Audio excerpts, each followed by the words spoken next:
Bienvenue à la mini-méditation du mercredi de l'Institut biblique belge. Nous savons à partir de Romains 15 que l'Ancien Testament est destiné à nous encourager dans notre foi et à nous fortifier dans notre espérance. C'est pourquoi je vous propose un survol de l'Ancien Testament d'ici fin novembre. Première partie. Nous voici au tout début, Dieu crée l'univers. Vous appréciez le coucher du soleil, les pivoines, les ours polaires? Gloire à Dieu. Et signe de la création, nous êtres humains, créés à son image, mandatés pour gérer le monde et nous multiplier. Au départ, Adam et Ève sont de bons gestionnaires. Ils sont proches de Dieu. Ils sont libres de jouir des bénédictions du jardin paradisiaque sans restriction aucune, sauf Genèse 2,17, tu ne mangeras pas le fruit de l'arbre de la connaissance du bien et du mal, car le jour où tu en mangeras, tu mourras, c'est certain. Vouloir se mettre à la place de Dieu, viser à occuper son rang, bafouer son autorité, provoquerait de lourdes conséquences. Mais la rébellion se concrétise chez Adam, Ève, leurs enfants et toutes les générations qui s'en suivent. Et la malédiction se concrétise également. En quoi consiste-t-elle? Eh bien, on l'observe encore aujourd'hui dans le monde que nous connaissons. D'abord, la mort. J'ai récemment appris le décès de 2 parents d'étudiants à l'Institut biblique. Puis, l'éloignement dans les relations. Verticalement, les êtres humains ne sont plus en règle avec Dieu. Horizontalement, ils peuvent aussi devenir ennemis entre eux.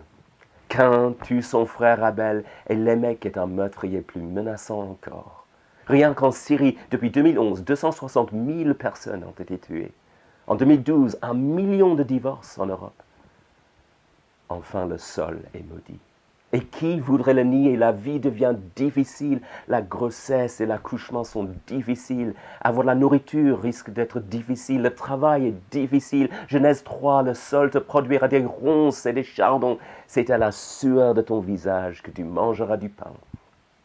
C'était quand la dernière fois où vous avez dit à quelqu'un « Je suis fatigué » et nous ne sommes pas capables de fonctionner comme nous le devrions. La maladie de Parkinson touche entre 7 et 10 millions de personnes de par le monde.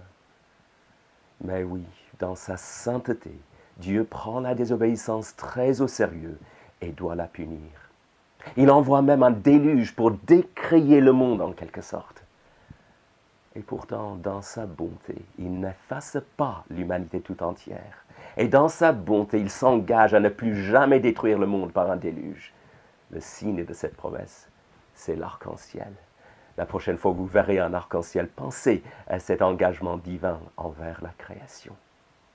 On peut donc recommencer. Les survivants, Noé et sa famille, sont mandatés pour gérer le monde et se multiplier.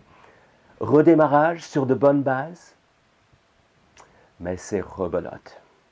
Ivresse chez Noé, action honteuse chez son fils Cham, défiance flagrante vis-à-vis de l'autorité de Dieu dans l'épisode de Babel, péché du jardin d'Éden, puissance 10. Dieu va-t-il être à bout de patience? Rendez-vous la semaine prochaine.